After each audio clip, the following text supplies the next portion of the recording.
There's a major study done. I think they looked at over 25 million children in different countries, and they basically looked at how quickly they can run a mile. Now, remarkably, today, on average, it takes children 90 seconds longer to run a mile than it did in the 1980s. That is a staggering statistic. 90 seconds is a long time. So in just 40 or 50 years, our physical strength and fitness has dramatically gone down because life is much more comfortable, right? So you've got to think about where can you bring this in. So I mentioned one, always take this as. I think it's a powerful rule. It's changed my life. It's changed the lives of many of my patients. I know it can change your life if you introduce it. But there's other rules we can think about, right? Think about discomforts.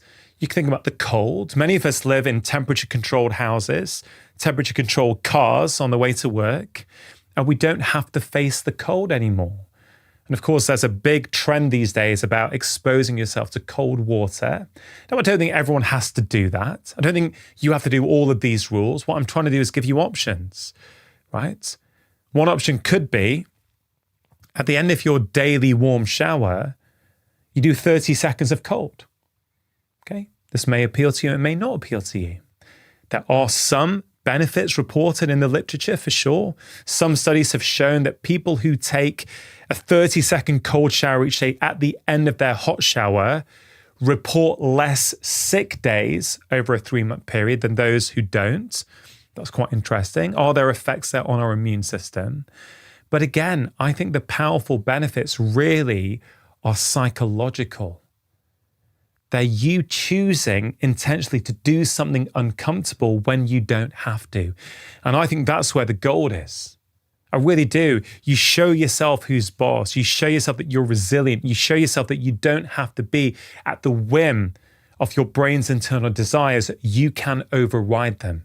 I think this is one of the main reasons why things like Tough Mudders, ultra marathons, wild swimming, wild camping, why these things are becoming more and more popular. Because I think we as humans instinctively know that this comfort, these comfortable lives are not good for us. Right? I'm not saying get rid of your comfort. We all like a warm house, a comfortable sofa. No, I'm saying enjoy that, indulge in it, but also make sure there's a bit of discomfort in your life. Yes, there are physical benefits. There are massive psychological benefits as well. It's really interesting. There were some studies done in Harvard a few years ago, and a group of people were shown a load of faces, and they were asked to identify the threatening faces, and they could do it no problem. But as the researchers gradually reduced the amount of threatening faces that people were shown, something incredible happened. They started to identify non-threatening faces as threatening. Now just think about that for a minute. The researchers called this prevalence-induced concept change. It's a really, really interesting idea that, in essence, we will start to create problems when problems don't exist. And I think that is kind of what happens to a lot of us these days with these comfortable lives. I'm not saying that people don't have tough lives and struggles. I'm not saying that. But a lot of the struggles are in our head these days. They're what we see online, what we perceive about the way other people think about us, the comparison we have when we look at other people on social media. We create all this internal stress. And what I found, and what I've experienced myself, is when I'm regularly doing hard things, the other things in my life that seem to be quite big, they go away. They don't take as much mental space up as they did. You'll hear this a lot from people, like people who didn't run and then they start running. They say, I'm less anxious. But I'm not worrying about all the things in my life like I used to, because they're actually doing things that really are difficult. And you're taking up a lot of that mental bandwidth by doing that difficult thing.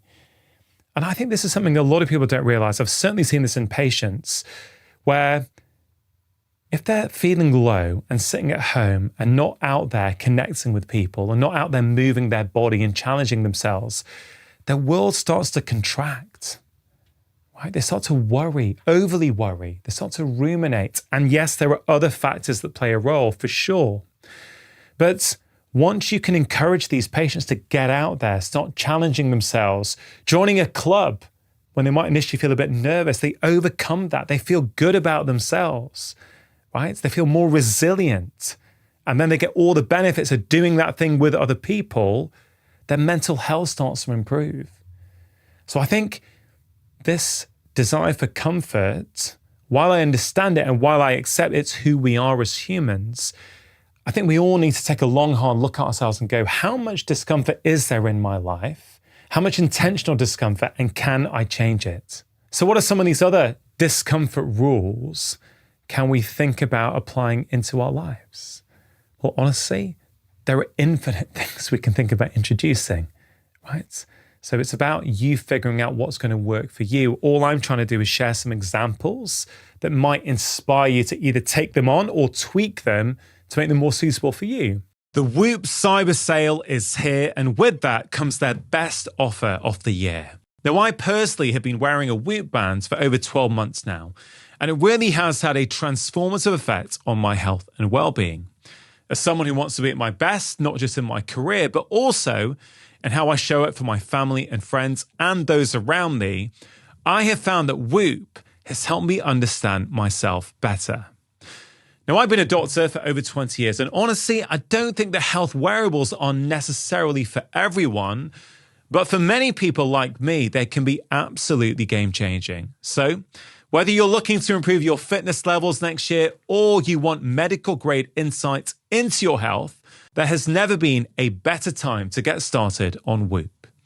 If you go to join.whoop.com/livemore, you will get up to £60 or $60 off a Whoop membership and up to 70% off apparel and accessories. Scan the QR code on screen or the link in the description box below. But here in the UK, for example, there's something called Parkrun. Parkrun is a community event. Most towns and villages in the UK now, and many places around the world also have Parkrun, where it's a Saturday morning event where people come together and they do 5 kilometers. I said do, I didn't say run, right? You complete 5 kilometers, either walking or running or a combination of both. And you can get timed, and Parkrun have a motto saying that no one ever comes last. They have a tail walker who's there at the back. So even the slowest person didn't come last. It's a wonderful, wonderful event. I started doing it with my kids a few years ago, and it has literally been life-changing. So how does that apply to discomfort rules? Well, it's very simple. If you live somewhere where there is a Parkrun every Saturday, you can make it a rule that you never miss it. Rain or shine, hot or cold, you're going to turn up there. Because here's the reality, once you get there, because of the community energy, you will complete those 5 kilometers. You just will. It's the way it works, the support, the volunteers. You just need to get yourself to the start line. Again, why is that a discomfort rule? Well, because the comfortable thing to do is to stay at home. Right? The comfortable thing to do is to stay in bed or make another coffee or have a nice, long, lazy brunch. And again, now and again, of course, there's nothing wrong with doing those things. But for me and my kids, we have a rule that we go to Parkrun. If we're here and we're not away, we go to Parkrun on a Saturday morning. And it's powerful because it removes decision making. I've realized this being a dad myself, right? If I leave it up to my kids to decide on a Saturday morning, do I feel like going? Well, you know what? A lot of the time we don't feel like going. It's cold, it's raining, it's a bit grey. But what I want to teach my kids is that you don't be a victim to your brain's desires. Because if we are, we're going to get sick. You have to tell your brain who's in charge. Right? So for some people, this is a very, very effective rule that helps them complete a 5K every Saturday. These discomfort rules are not only about the things that society conventionally think of as being hard, like taking the stairs, doing a park run, having a cold shower. There's other things that count as discomfort rules as well. What do many of us do in the evening? We might be watching Netflix and relaxing. And again, nothing wrong with these things. But think about this. At 10 p.m., you're on your sofa, you're yawning, you're tired, you know you have to be up tomorrow, but you keep watching. Why? A, the content's probably really good and stimulating you, but B, it's comfortable. The easiest thing in the world is just to stay there. The harder thing is to put the phone off, get up off the sofa, and get yourself to your bedroom. It's easier to stay where you are. Right, so you could have a discomfort rule around that. An example might be in the week, you might want to have a rule that I'm never going to start a new episode after 9 p.m. Right, it's just a one-time rule, which means up until then, you're enjoying your box set, your series, whatever it might be, but it's 10 past 9. I'm really tempted. I'm not going to watch this. That's the uncomfortable thing to do. And what are the benefits? The benefits are that you're going to get to bed on time, you're going to sleep more, which is going to make you more resilient, you're going to crave less sugar and caffeine the following day, you'll have more energy, more focus, your short-term health will be better, your long-term health will be better. But it all started with a very simple discomfort rule. Now look, you don't have to follow this advice. These are only suggestions. You may go 9 p.m. is too early, fine, make it 10 p.m. The point I'm really trying to get across is the modern world has convinced us that comfort is our natural state of being, but it's not. You know, last year, I was on the train down to London from the northwest of England where I live. And the person I was with was trying to use the app in the train to order a bottle of water from the cafe in a different carriage. You know what? The app wasn't working. And my friend got so annoyed. Hey guys, I really hope you're finding this useful. If you are and you want more content like it, please do check out my book, Make Change That Lasts, 9 Simple Ways to Break Free from the Habits That Are Holding You Back. It's in all the usual places as a paperback, ebook, and as an audiobook, which I'm narrating. Now, back to the video. So annoyed it wasn't working. I thought about how mad this is as a situation. We're literally on a high-speed train, hurtling to one of the great capital cities of the world. And because that person has to get up, walk for 2 minutes to a cafe to buy a bottle of water, they were getting annoyed. Right? We become so reliant on comfort, we start to get agitated when that comfort's not there. The only way around that is to regularly practice discomfort. What you practice, you get good at. If you're practicing being comfortable all the time, you get really good at being comfortable and you get used to and accustomed to being comfortable. That's why I want you to think about where you can bring in discomfort into your life. Another discomfort rule you could think about applying in your life is to wake up and do 1 5-minute action for your health. And why is that a discomfort rule? Well, it's a discomfort rule because you probably don't want to do it. You'd probably rather do something else. It's much easier to sit in bed, pick up your phone and scroll social media for 20 minutes and then read the news, okay? But what is that going to do for you? How's that going to help you get primed for the day? What if you made a commitment to yourself that every morning when I wake up, I'm going to do 1 5-minute action for my health? It could be whatever you want. A workout, journaling, meditation, breath work, skipping, like anything you like. But again, it shows your brain who's in charge. It shows your brain that you don't have to be a victim to your brain's ancient desires. You can override them. And there's incredible power in doing that. It teaches you that you have autonomy. You are resilient. You can trust yourself. I have a morning routine that I do each morning. I've shared that on multiple occasions on this YouTube channel. But I think the power in doing something each morning is that it's uncomfortable. You get the uncomfortable win first thing in the morning, and that's what makes it so powerful. Another discomfort rule I've often used myself and with patients is to do with food. Many people these days are trying to change their diet. Okay, they're trying to eat more healthily, snack less on the unhealthy foods, but it can be a challenge. Again, like I've already mentioned, the brain is wired to eat food when it's around, especially sweet, delicious, high-calorie foods.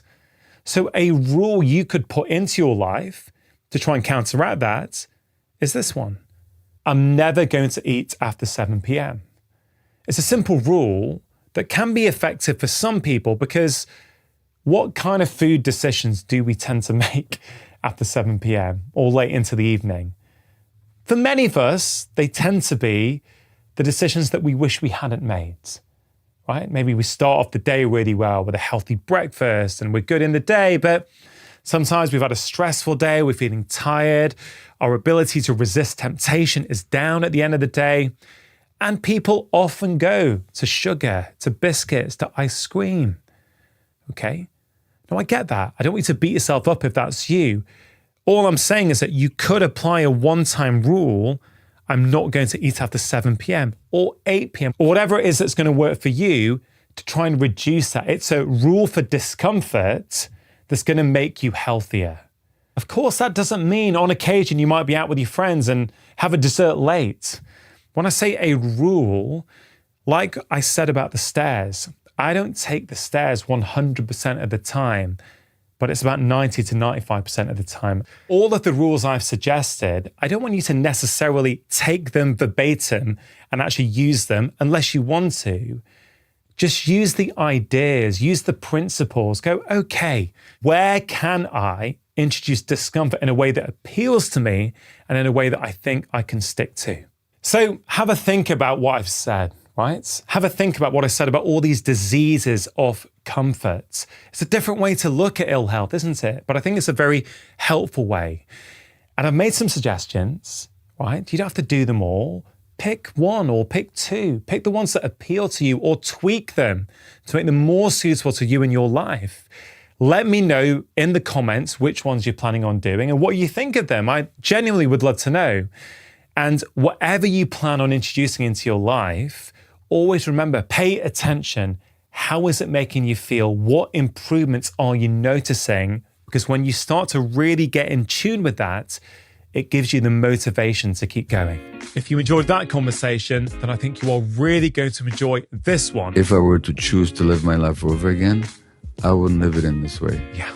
I wish I hadn't worked so hard. When you're driven to work too hard, you actually ignore what matters. And where does that come from? Again, that comes from childhood trauma.